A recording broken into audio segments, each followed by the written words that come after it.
प्राचीन भारत में ज्ञान को बहुत पवित्र माना जाता था। शांत उपवनों में बसे गुरुकुल सीखने के केंद्र हुआ करते थे। हर वर्ग के छात्र इन संस्थानों में आते थे। वो पूजनीय गुरुओं से ज्ञान प्राप्त करना चाहते थे। हवा में शास्त्रों के उच्चारण गूंजते रहते थे। प्राचीन ग्रंथों से भरे ताड़ के पत्तों की सरसराहट सीखने का एक मधुर संगीत पैदा करती थी। ऐसे ही एक गुरुकुल में हमारी कहानी शुरू होती है।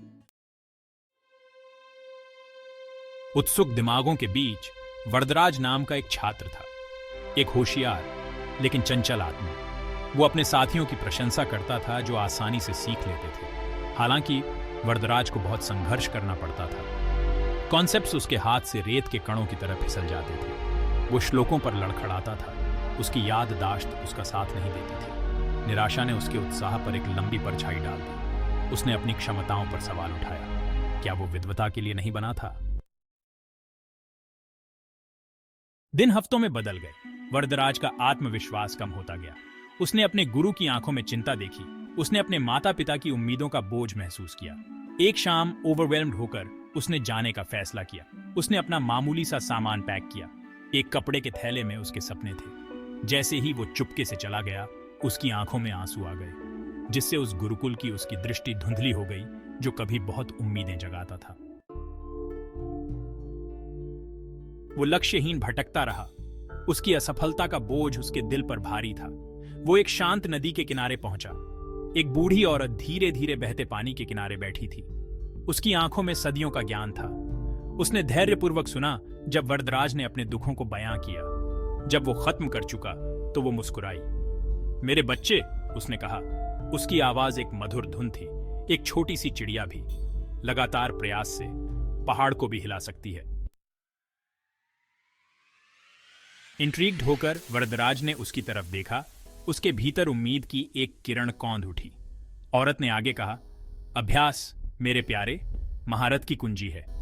ये इनहेरेंट टैलेंट के बारे में नहीं है, बल्कि उस समर्पण के बारे में है जो आप अपने काम में लगाते हैं। उसकी बातें वरदराज के दिल को छू गईं। उसे अपने दृष्टिकोण में कमी का एहसास हुआ।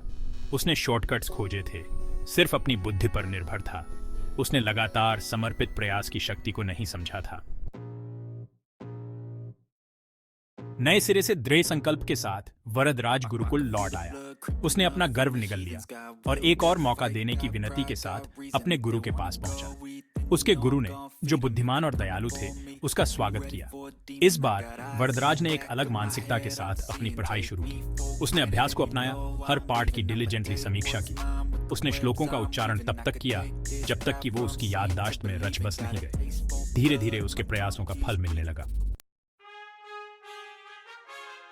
साल बीतते गए। वरदराज का परिवर्तन उल्लेखनीय था। वो ज्ञान का प्रकाश स्तंभ बन गया।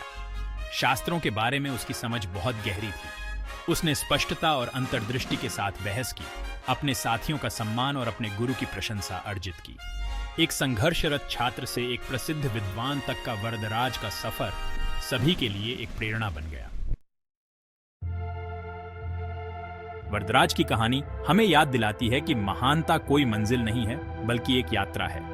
यह दृढ़ता से प्रशस्त है, जो अभ्यास की अटूट आस्था से प्रेरित है। हर ठोकर, हर चुनौती सीखने, मजबूत होकर उठने और अपने लक्ष्यों के करीब जाने का अवसर है। लगातार मेहनत करने वाली चिड़िया की तरह हम भी एक समय में एक छोटा सा प्रयास करके असाधारण हासिल कर सकते हैं।